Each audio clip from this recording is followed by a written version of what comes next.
ममता बनर्जी की मुसीबतें एक बार फिर से बढ़ गई है, क्योंकि सुप्रीम कोर्ट ने उन्हें फटकार लगा दी और कह दिया है कि अगर एसआईआर पूरा नहीं हुआ तो चुनाव नहीं करा पाएंगे हम।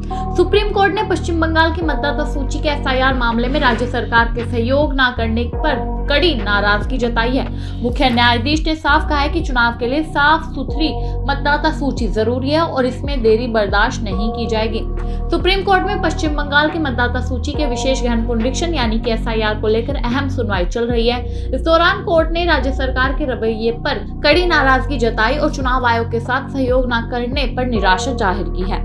बंगाल में मतदाता सूची की जांच के लिए चुनाव आयोग के अधिकारियों ईआरओ की जरूरत है। पिछले सुनवाई में कोर्ट ने राज्य सरकार को ग्रुप ए अधिकारी महुआ कराने का निर्देश दिया था, लेकिन चुनाव आयोग ने कोर्ट को बताया कि जब उन्होंने अधिकारियों की मांग की तो राज्य सरकार ने जवाब दिया कि मामला अभी विचाराधीन है, आप इंतजार करें। सुप्रीम कोर्ट ने दोनों पक्षों को इस मुद्दे की संवेदनशीलता समझने की सलाह भी दी है। कोर्ट ने स्पष्ट कर दिया है कि चुनाव के लिए एक साफ सुथरी मतदाता सूची जरूरी है और इसमें देरी बर्दाश्त नहीं की जाएगी।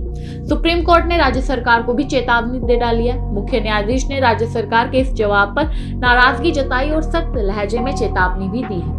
अदालत ने कहा है कि हम निराश हैं। हमें उम्मीद थी कि राज्य सरकार सहयोग करेगी। हमें उम्मीद थी कि दोनों पक्ष इस मुद्दे की संवेदनशीलता को समझेंगे। अगर आप ये प्रक्रिया पूरी नहीं करते हैं तो आप चुनाव में नहीं जा सकते।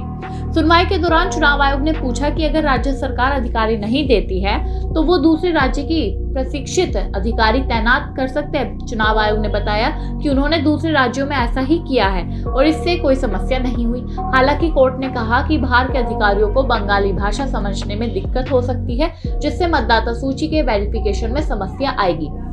राज्य सरकार की ओर से सीनियर एडवोकेट कपिल सिब्बल ने दलील दी थी कि दस्तावेजों की जांच में उम्मीद से ज्यादा समय लग रहा है, इसलिए समय सीमा बढ़ाई गई थी। हालांकि आयोग ने यह भी कहा है कि उनके पास अधिकारियों को बदलने का ऑप्शन था, लेकिन राज्य सरकार की ओर से जरूरी सहयोग और ग्रुप ए अधिकारियों की सूची नहीं मिल रही है, इसलिए हम अधिकारी नहीं बदल सकते।